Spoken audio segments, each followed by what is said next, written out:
Thank you. Good afternoon. I'm Ellen McSherry. As Don said, I'm Chief Operating Officer here at the NJCPA, and welcome to IssuesWatch. I'm joined by Ralph Thomas, the CEO and Executive Director of the NJCPA, who you just met. Sarah Krom, next to Ralph, is the 2018-2019 NJCPA President, and next to her, and she's the Managing Partner of SKC and Company. And Ed Guttenplan, who's technically our immediate past president as of May 31st, right? He's managing shareholder at Wilkin and Guttenplan. So thank you for joining me. And I know today will be a great IssuesWatch presentation when we have such wealth of knowledge here on stage. Today's presentation is a little bit different than our typical IssuesWatch program. We're broadcasting live from the NJCPA convention, as well as webcasting to several hundred virtual attendees. If you have a colleague who wasn't able to attend or be on the virtual broadcast, we will be rebroadcasting this event on June 21st and June 26th. If you have any questions at any point, instructions for submitting them are on the screen now and will be displayed periodically throughout the presentation. We will try to address the questions submitted during the live presentation throughout the program. Questions submitted during replay will be answered within 24 hours. So now on to our agenda. Today we'll be covering New Jersey issues and updates. And along that line, we'll be talking about Governor Murphy's proposed budget, recently passed and pending legislation, tax amnesty, and peer review.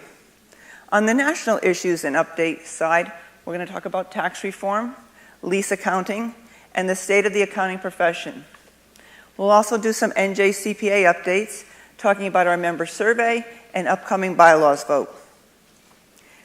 All right, so let's start with the New Jersey budget. Let's start by talking about the 2018-2019 budget, which must be passed by June 30th, or you won't be able to go to the shore. Although they tell us we can. So Ralph, I'm going to let Ralph talk. Ralph, give us some of the highlights of the governor's proposed budget. Well, first and foremost, the budget for this year that was presented by Governor Murphy is about $2.5 billion over what it was last year. So the big question is, how do we pay for this? And the budget was predicated on four themes that Governor Murphy had: that of investing in New Jersey's future, and underpinning that is, fully funding public schools, expanding pre-K, and pursuing tuition-free community college, and adding more tuition aid grants. The second theme was driving economic growth and ensuring all New Jerseyans benefit. So investing in New Jersey Transit. Those of you who've been going into New York know that there have been significant challenges getting into New York some days with the transit system and its operation. Raising the minimum wage. This is an issue that cropped up last year in the legislature and is back on the table.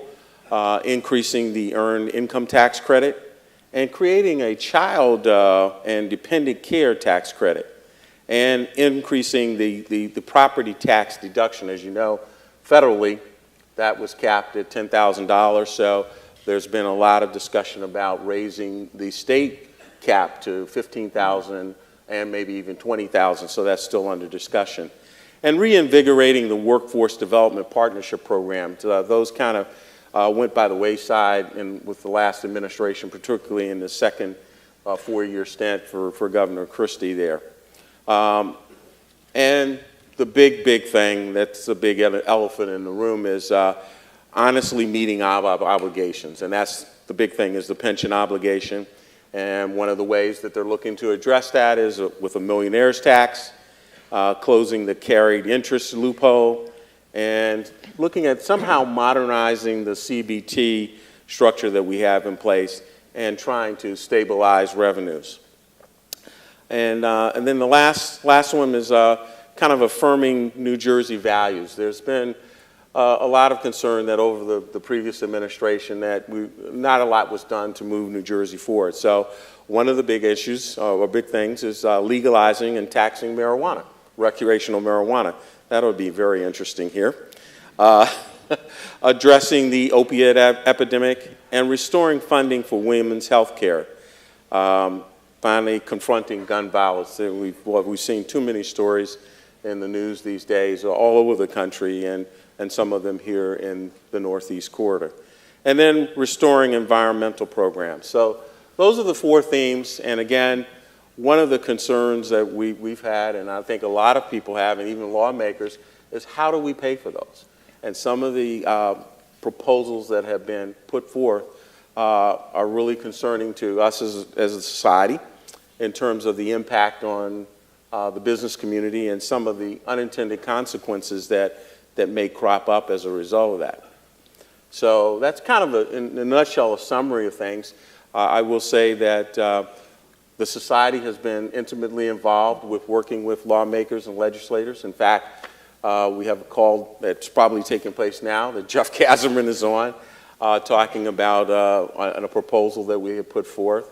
And then there's another call that's scheduled for tomorrow, working with the Office of Legislative Services as they start to score a lot of the initiatives that were included in the budget. So the next couple of weeks, I think, are going to be interesting for us in terms of how our engagement in the process.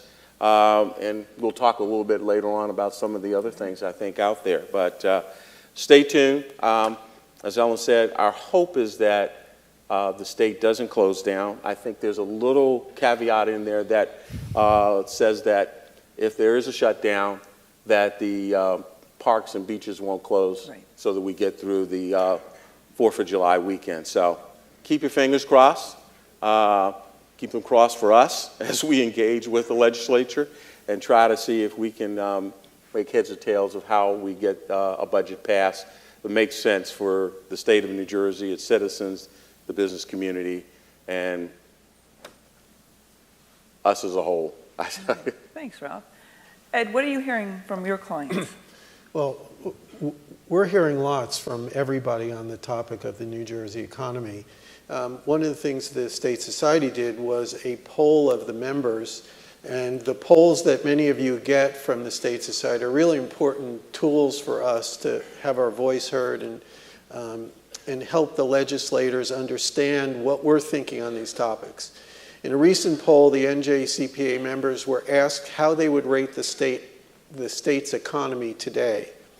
54% said fair, 17% said poor, 28% said good, and only 1% said excellent. When asked how they think the governor's proposed budget, which we've been talking about, would impact the economy over the long term, an overwhelming 75% said the economy would get worse. 31% said marginally worse, and 44% said significantly worse. Only 14% of the respondents thought the economy would improve marginally or significantly under the governor's budget. I'm sure both of you and many of our members are hearing from their business clients about the current and future economic climate in New Jersey. Sarah, what are you hearing? Well, first, Ed, thanks. I think that the 1% and 3% of the people that think that the budget is going to have a positive impact and things are going to get better are also going to vote for the legalization of marijuana, but that's just my personal opinion. What I'm hearing from my clients is really a lot of the unknown. So Governor Murphy's talking about a lot of investment in infrastructure and building New Jersey back up, but at what cost, and how are we paying for that? So is that going to manifest itself as the millionaire's tax or a change to the New Jersey CBT tax? And that can be scary and not exactly pro-business. So I have a lot of my clients who are still keeping their realtor on speed dial in case they want to flee the state to a less expensive counter state. And again, with the legalization of marijuana, a lot of local municipalities are passing ordinances that no matter what necessarily happens in the state level, they're sort of ruling against that within their own jurisdiction. So there's a lot of unknown and a lot of confusion still, I think. Absolutely. Well, I think obviously those are going to be some big issues that we need to tackle. But I want to thank all of our members for weighing in on our surveys. You really don't know how much the administration and also the legislature looks at that. We've been able, I think, to convince them that who best in the state of New Jersey to understand what's happening from a business perspective and from an individual's perspective than CPAs who work with those constituencies each and every day out of there. So continue to support when we see these surveys come out, to be responsive, because the legislature really, it's been very helpful to position the society as a thought leader down in Trenton and with our information and resources. As a matter of fact, I think it's helped with the Senate President in terms of the whole millionaires tax, that he's really changed his position on that. If you talked to him about 6 or 7 months ago, he was saying, okay, yeah, we probably should do that. Now he's saying absolutely no way. When you think about what's happened at the federal level, should we look to do that? So that's going to be an interesting debate and could be one of the things that will hold up the passage of the budget. So let's keep our fingers crossed for that in that area. Absolutely. You know, the budget isn't the only thing that has been going on in Trenton these days. Sarah, there's been a couple of other employment-related bills passed recently. Can you tell us about them? Sure, absolutely. The Paid Sick Leave Act was signed in April, and that goes into effect October 28, 2018. It applies to all New Jersey employers, regardless of size, and it requires every employee to accrue 1 hour of earned sick leave for every 30 hours worked. The Equal Pay Act was also signed in April, and this is a sweeping revision to New Jersey's already broad law against discrimination. That goes into effect July 1st, 2018, and it's very onerous on New Jersey employers of all sizes. Basically, it creates a presumption of illegal discrimination where any employee in a protected class is paid less in wages and benefits than any employee outside of that protected class while performing substantially similar work. It goes beyond gender and basically applies to every protected class under the law. So for more information on both of those new laws, you can visit the links that are appearing on the screen.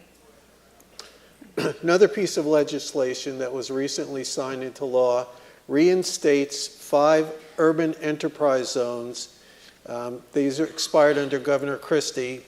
They include Bridgeton, Camden, Newark, Plainfield, and Trenton. And that will be extended through December 31st of 2023. It also extends through December 31st, 2023, any of the UEZs that were scheduled to expire before that date. Governor Murphy signed legislation on Monday to legalize, regulate, and allow tax sports betting. Betting on most professional and collegiate sports events is allowed to take place only at casinos here in Atlantic City and horse tracks in New Jersey. Online betting is permitted as long as the servers for those operations are located at a casino or racetrack. There will be an 8.5% tax imposed on in-person gambling, plus a 1.25% tax to benefit Atlantic City and the host communities of the racetracks. The tax rate will be 13% for online bets, plus the 1.25%. The state projects much-needed tax revenues of about $13 million in the first year of full operations. So in case you haven't noticed the theme, they keep giving me cannabis to talk about. So, I don't know what that means, however. Another area that we're definitely keeping an eye on is the legalization of recreational marijuana, and it remains to be seen whether or not or when that's actually going to happen in New Jersey. So we're sort of just sitting back and waiting. The State Society has formed a cannabis interest group, and that enables the society and members to share news, insights, best practices, while we can monitor and see how the legislative and regulatory processes play out in Trenton. So all members are welcome to join the group, and instructions are on the screen. We're also definitely keeping an eye on the minimum wage legislation. The governor's plan calls for raising the minimum wage to $11 per hour in fiscal 2019 and eventually raising it to $15 an hour. NJCPA members have voiced concern in the past about the impact of such a sharp increase and what it would have on New Jersey businesses, especially smaller businesses in the area. Another area where the NJCPA has voiced its opposition is with Assembly Bill A1242. Some provisions in the bill would in effect ban arbitration in all employment contracts. Banning arbitration would make employer-employee disputes more expensive, prolong them, and would ultimately be less beneficial potentially for employees and employers alike. Tax amnesty. Earlier this year, Assembly Speaker Chris Coughlin and Assemblyman Robert Karabinchak proposed a 3-month tax amnesty for delinquent NJ taxpayers to pay up in exchange for lowered penalties and interest. The proposed program would begin July 1 and would be open to taxpayers with money owed from tax returns due between January 1st, 2014 and December 31st, 2016. We surveyed NJCPA members about this proposal. More than 80% of the respondents said it was a good idea. However, many recommended that the amnesty period be extended and include taxes owed from more tax years. We shared those recommendations with the bill sponsors, and earlier this week, Assemblyman Karabinchak notified us that our proposed amendments will be added to the bill. Thanks, Ed. I think now we'll turn to peer review, a favorite topic, I'm sure, for all the attendees. Well, before we get to peer review, these are some interesting things that are taking place in the legislature, and particularly on cannabis. Gives us an opportunity to have some collaboration with New York and Pennsylvania, who are already down this road. So we're talking about how maybe being able to connect their cannabis groups with the one that this society has just formed. So a lot of interesting type of opportunity for engagement there. So as you can see, we're having a lot of fun these days with all the things that are coming out. And you may ask, well, why are we getting involved in some of these things like gender equity, et cetera? Well, when you look at the underlying provisions in a lot of these public policies that are being put on the table, they have some onerous, in fact, on the business community and on us as CPAs. And the one in particular, when you talk about the arbitration agreements, that you know, in most of our engagement letters, we have an arbitration agreement, right? Saying that, you know, as opposed to that. So we feel that arbitration is a more effective and less costly means of settling agreements. So when you think of all these pieces of legislation, just don't look at the top line things. Look at the underlying provisions in the bills. Take the opportunity to go out and look at them and see some of the things that are going to have an impact on your clients, you as a firm, or from private industry, the businesses that you work with. So let's get together peer review.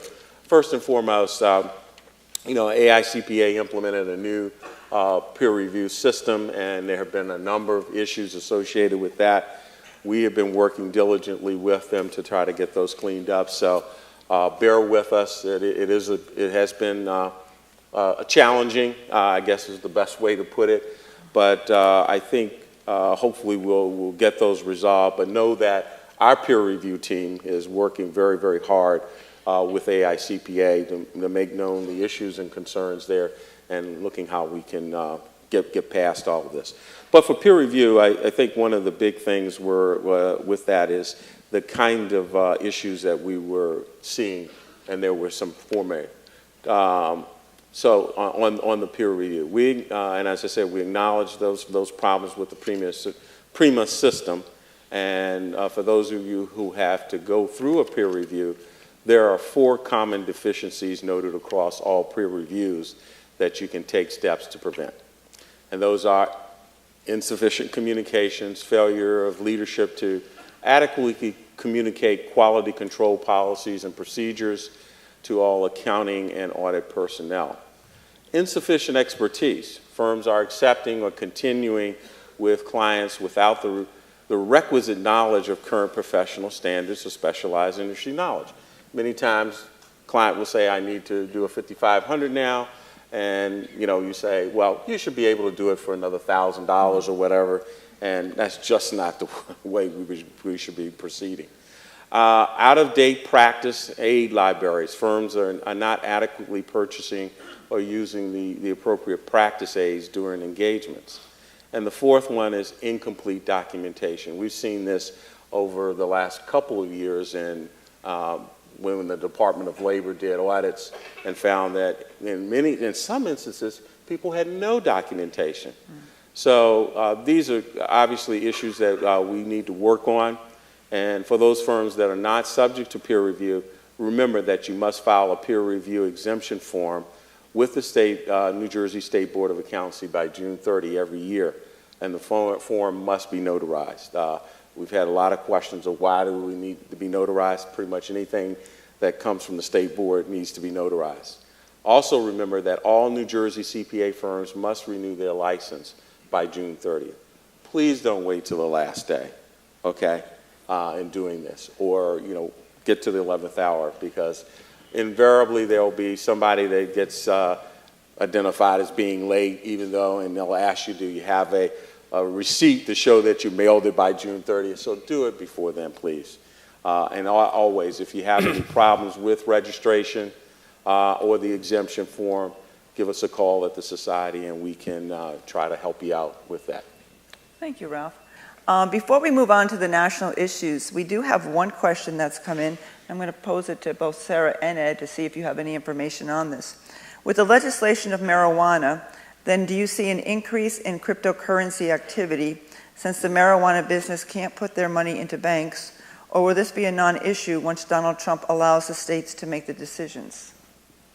There's a lot of touchy subjects in that question. Would you like to start? No, I think the cannabis experts Apparently, since it has to do with marijuana, it defaults to me. So. Go ahead, Sarah. I think, sure, all of that is possible, right? I mean, I think that there's a lot of issues with the legalization of marijuana potentially coming to New Jersey. What does that mean about banking? What does that mean about, from a legal standpoint, as far as CPAs and business consultants working with people in that industry? How does that impact our professional insurance as CPAs and practitioners servicing that industry? So there are a lot of unknowns. Cryptocurrency in and of itself, absent the cannabis area, is a hot topic, and how is that treated? And the IRS has been trying to crawl back information on people that have accounts and are trading in this area. So I think anything's on the table, and all related and separate as it is. One of the other things that, if you recall, when the governor was running for office, he talked about a state bank.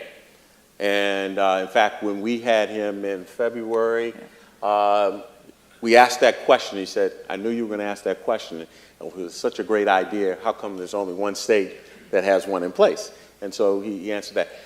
This whole issue of legalizing marijuana, as you know, you cannot, federal FDIC banks cannot take money from cannabis businesses.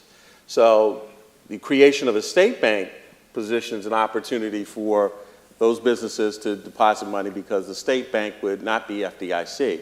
And then we also have been seeing activity amongst credit unions as well, being able to be positioned to try to do those funds. So there may be a little bit of rhyme or reason to this, but that the state bank could certainly be one of those things. Again, having a state bank is something that we're concerned about, because many of our community banks and local banks here do a lot of activity with the state, and what happens to them. In some instances, some of them, it's 40% of their business, their interaction with the state. So More to come. Yeah, more to come on that. One other question before we move on to the federal side. The 2016 23-cent gas tax increase was a regressive tax increase. They've heard that there will be a shortfall and the tax might go up again. Has anyone on the panel heard anything about the tax going up again? There have been rumors. There have been rumors, but there are also some triggers in that too as well, and I can't remember all of them, but the notion, well, first of all, if the legislature had done its job over the years, we wouldn't have had a 23-cent increase, but that's past history. The hope is that it would stay there. I think one of the other things that has come up is about getting work done on the infrastructure and utilization on those funds. So I don't know. I think over the next 2 weeks, there could be a lot of things happening in that area in terms of, but I think the gas tax is one that I think will probably stay right where it is, absent something else breaking down. Okay, thanks. Let's move on to the federal side now. The massive tax reform package that was enacted in December certainly threw us all a curveball. The NJCPA has been actively working to provide content and events to help its members understand the tax law and advise their clients. And that being said, there are still areas of confusion. Ed, can you share with us some of the things the AICPA is currently working on? Sure. I think one of the things we all face is trying to interpret a hastily written, put together tax act that we're now left to deal with. Having just come back from the AICPA Council meeting, the AICPA is very focused on helping us deal with the issues of the uncertainty about some of the provisions of the Act. So they're working to get clarity on a number of issues where questions remain. On their priority list is pass-through deductions, state and local tax, meals, entertainment, and fringe benefits, accounting for income taxes, international repatriation tax, and the interest deduction. We'll pass along any updates to members on these and other tax reform issues as we receive them. I think one of the things we're all wondering about, which we hope to get some help with, is if we get to the end of the year and regulations have not been passed, how do we then advise our clients in this era of uncertainty? What do we tell them, because there are some things we won't know for sure? So hopefully there'll be some guidance on that issue, how we could advise clients if in fact we're dealing in areas of uncertainty. So at the state level, the New Jersey legislators have been working to lessen the impact of the federal SALT deduction cap for New Jerseyans.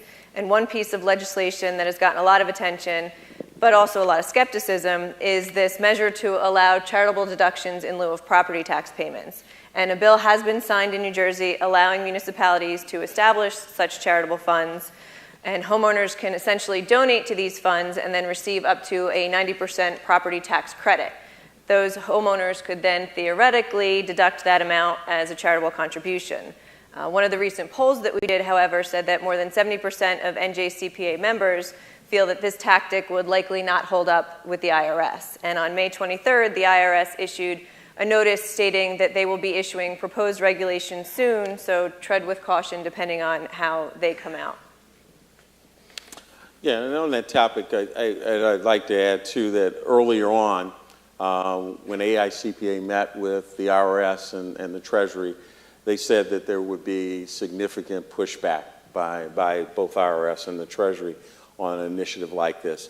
And one of the things that lawmakers have said, well, there are a bunch of other programs that are already out there, but they're from the very small states and mostly Republican states. So when you talk about California, New Jersey, New York, very large states that have a huge, huge base, this will be something that probably, I'm sure, the IRS and the Treasury will push back, because in the tax reform package, they had to meet the $1.5 trillion cap of losses, and this would throw them over that if states were like New Jersey, California, New York were able to get charitable contributions on that.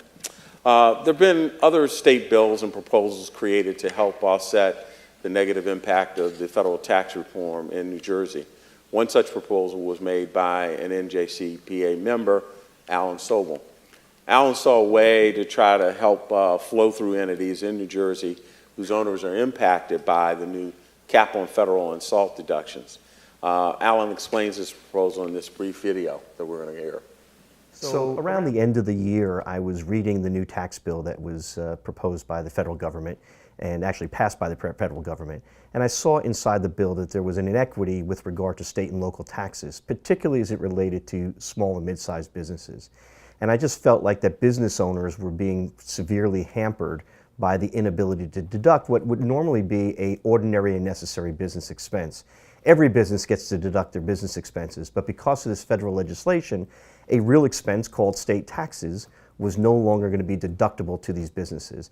And I became a little bit incensed by it and tried to think about ways that we could work around that. And that's what led ultimately to the notion of the proposal that I sent to the governor and some of the other leaders within the state. I recognized that under the new tax act, that if a business entity itself actually pays the tax, it is deductible.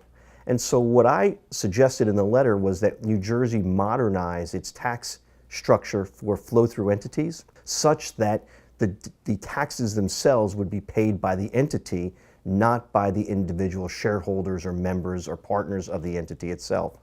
As a result, converting it to deductible expense.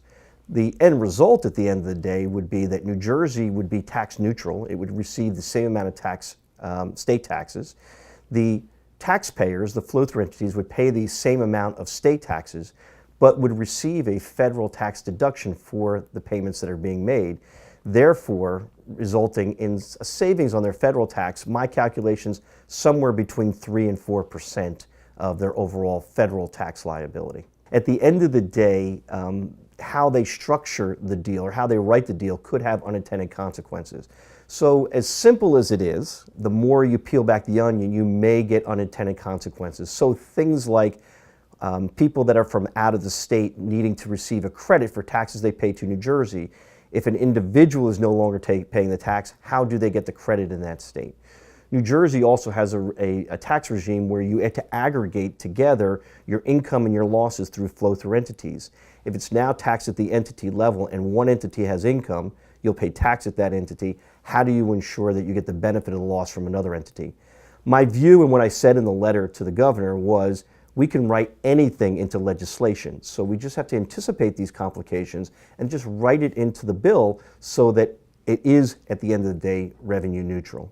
And so, yes, I came up with an idea, or perhaps others had the idea, I wrote the letter, but really the work of the state society and all the legwork that was done before that to position themselves as a leader in business issues, and particularly tax issues, was incredibly helpful to get the attention of the legislators as well as other leaders within the state.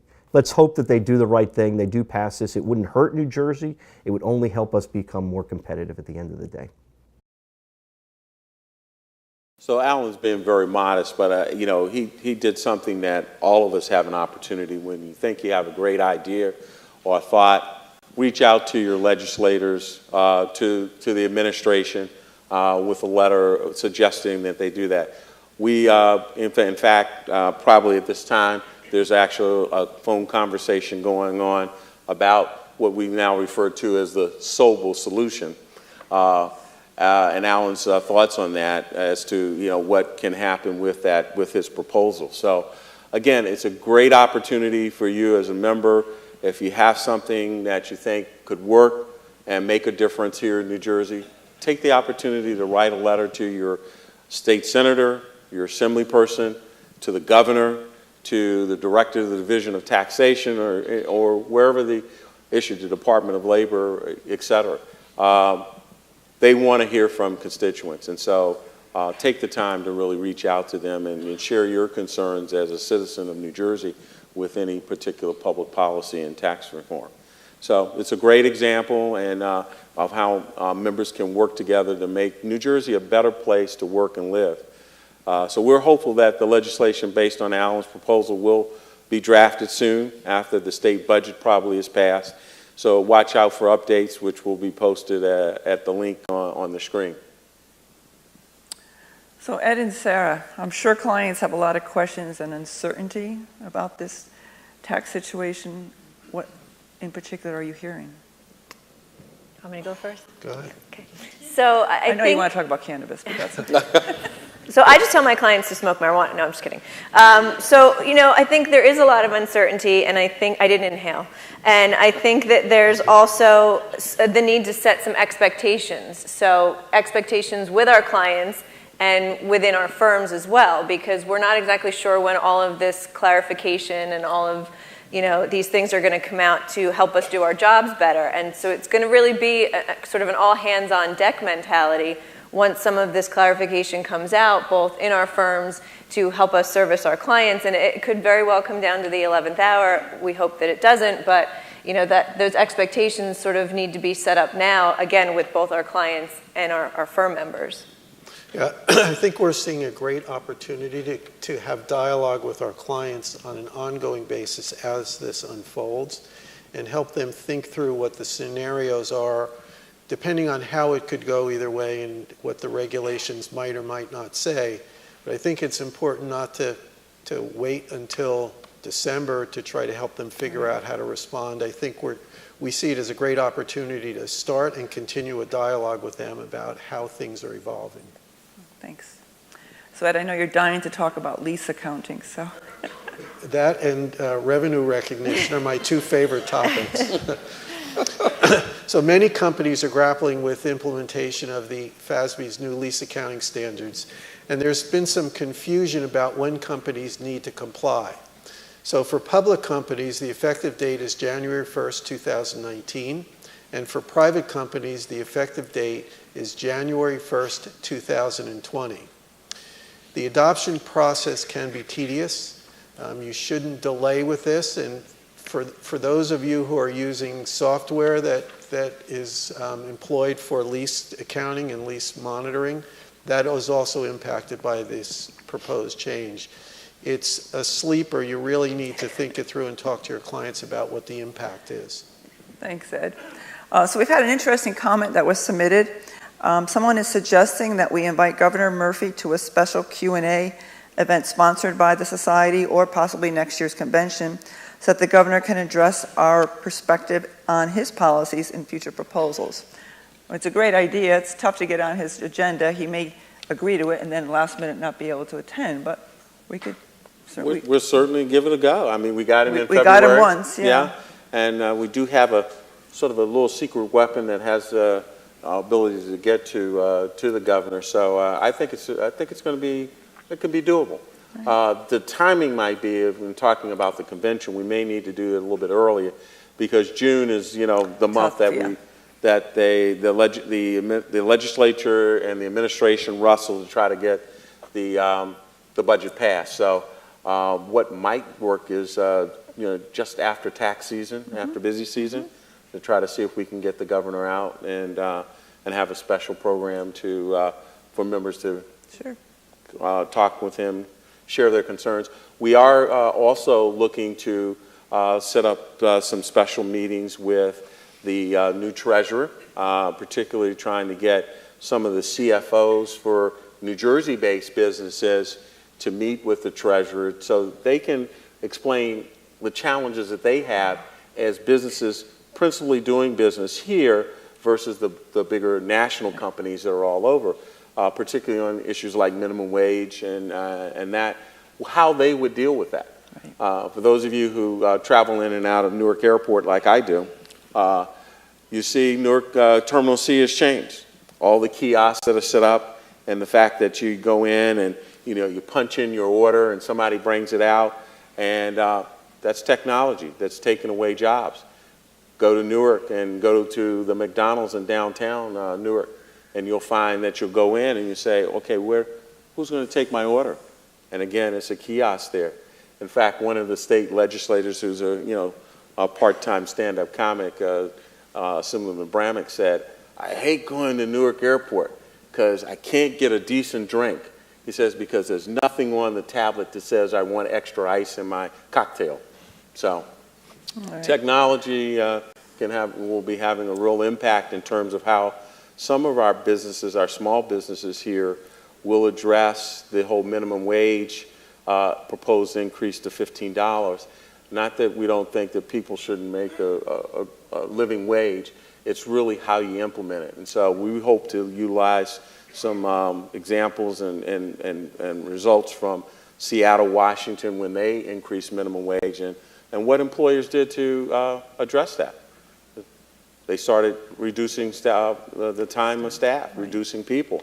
And in some instances, the individuals didn't want to get the increase or wanted to reduce their times because of the impact on subsidies that they were getting. So these are the kinds of things that we want our legislators to take into consideration as they look at these kinds of public policy changes. We have a couple of questions that have been submitted on the taxation side. Question, what about the New Jersey estate tax? So I'm thinking it's, the person is asking what's the status of it? Is it coming back, or is it going to say status quo? And I don't think we know right now. Well, I can tell you the sense that we're getting, again, from this committee that the Society has been asked to be on. It's called the Economic and Fiscal Policy Review Working Group. and there have been no conversations about repealing the appeal of the estate tax. Now, I would venture to say that, you know, all things are possible, but I think that would be a real kiss of death, if you will, if that were done. First of all, it would cause people to probably start leaving New Jersey. Second of all, it will bring back into play this uncertainty that has existed in New Jersey about you put in a change and then you repeal it or take it back. And that's happened several times in previous administrations. So I think those are the things that we would be, you know, throwing up as flares to the leaders in both the Senate and the Assembly, that if you do this, you will probably lose a lot of confidence in the citizens in New Jersey under the uncertainty factor. So I think, I hope it's safe. Yeah. I believe it is, based on what we've been hearing and the conversations that have been percolating in Trenton. Okay. We have one other question before we need to move on. Has there been any indication on what New Jersey would do if the Wayfarer case rules in favor of North Dakota? I'm not familiar with that one. Okay. Sales tax. Oh, sales tax on professional services? No, Oh, sales tax. Wayfair, the online retailer. Ah, okay. Amazon, okay, initiative. Yeah, that's probably one of the things that may come up in the 11th hour. It's possible, again, if they find themselves short in terms of generating revenue. I believe, at least, again, what we've been hearing is that they're going to be looking at opportunities to see how we can reduce the cost of operations. If you take a look at New Jersey, we have a lot of infrastructure. We have municipalities, we have county government, and I think one of the things that we've been pushing in this, what I call the Sweeney Committee, is how, you know, we can benefit more from shared services and some consolidations. Now, we talk about, you know, home rule and how that comes into play. I think in the last maybe 60, 70 years, we've had two townships that have consolidated. Princeton Township and Princeton Borough was one, and I forget the other one was in North Jersey. So we know that that's probably going to be a challenge. But I think shared services is a great opportunity for us to reduce costs in the operations of the state. But again, you know, at this time of the year, all things are possible. So if, you know, there is a, you know, the horse trading that goes on, this could be something that crops up. All right, thanks, Ralph. Okay, we need to move on now to the state of the profession. We're going to take a few minutes to talk about what's happening in the accounting profession. So I'm going to ask Ed to kick it off and talk to us a little bit about some of the skill sets that we're looking at for people entering. Sure. We've heard from numerous firms and from individuals as we've traveled around the state and talked to many of our members that there are gaps in technology knowledge and soft skills for new hires coming out of college. We also had a pretty robust discussion this morning led by Sarah with the incoming board on just this topic of what do the new hires coming out of school really need to be up to speed. From a technology standpoint, essential skills are lacking. From a soft skills standpoint, deficiencies are noted with communication skills to clients and coworkers, as well as effective presentation skills.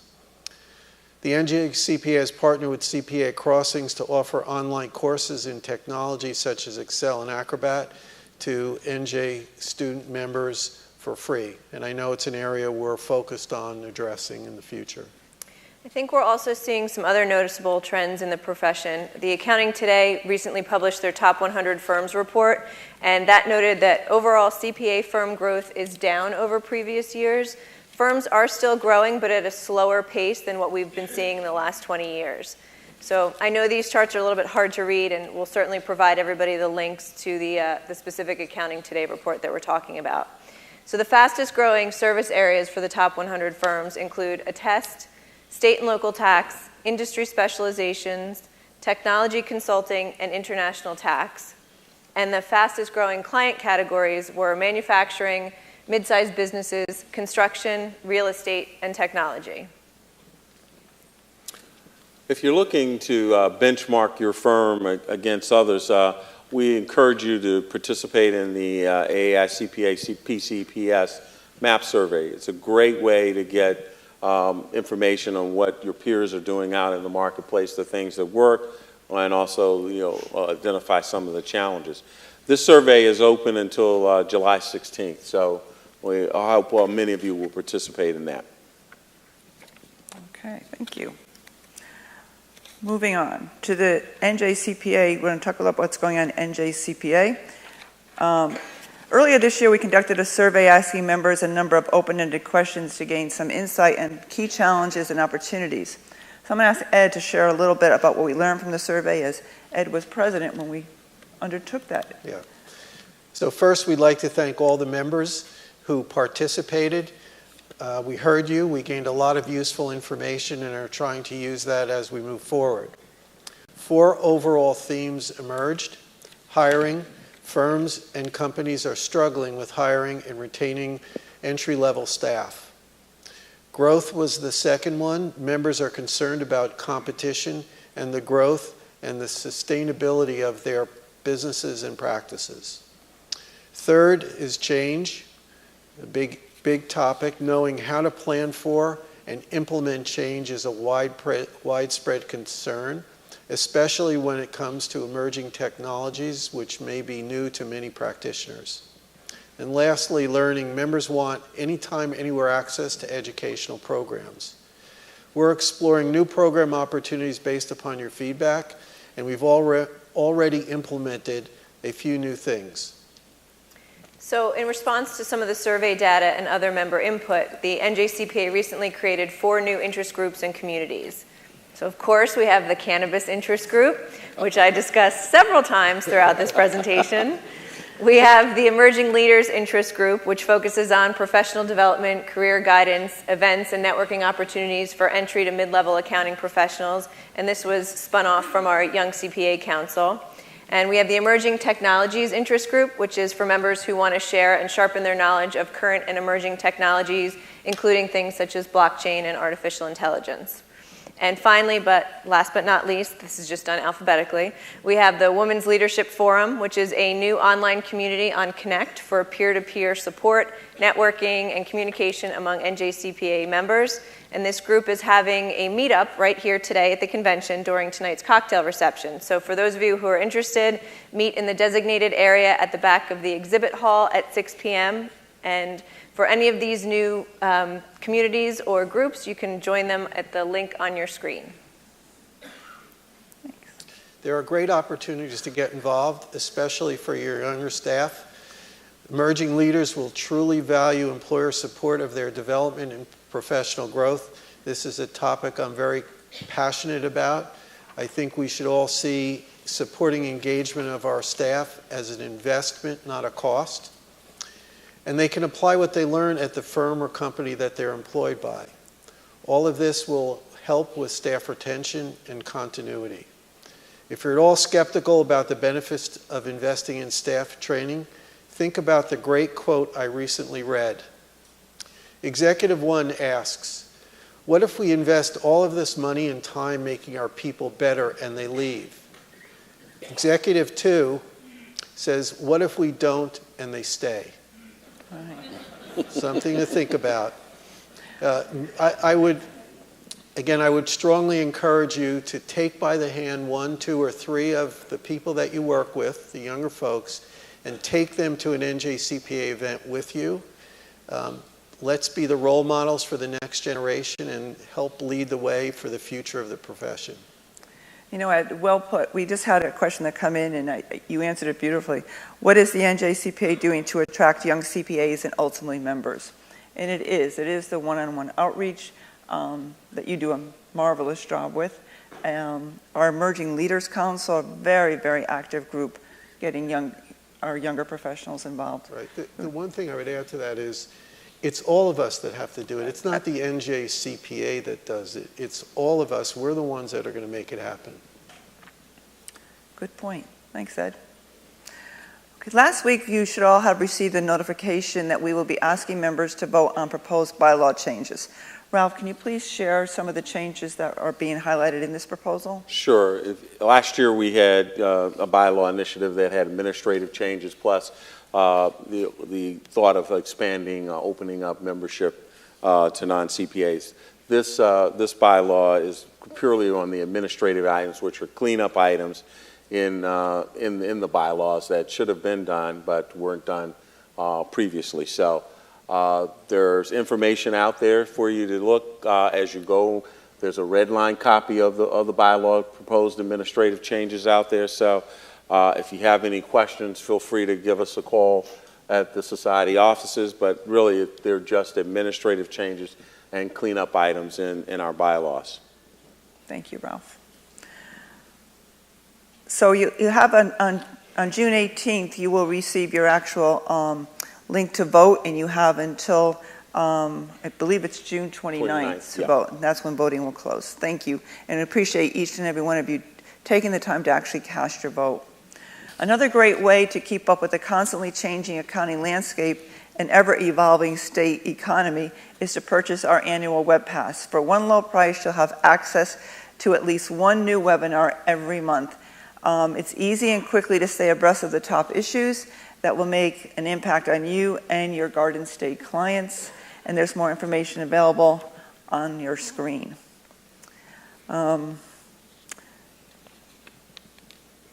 That pretty much concludes today's edition of IssuesWatch. We thank those who were attending virtually and apologize again for the technical difficulties that we had. If you had a colleague who missed today's broadcast, we will be replaying it twice. It will be June 21st at 2 p.m. and June 26th at 12 p.m. And our next edition of IssuesWatch will take place on September 28th at 9 a.m. In the meantime, check njcpa.org, NJCPA Pulse, and the open forum for updates on all the topics we discussed today and more. And remember to follow each of us on Twitter, except Sarah. And we close today's broadcast with our year in review video.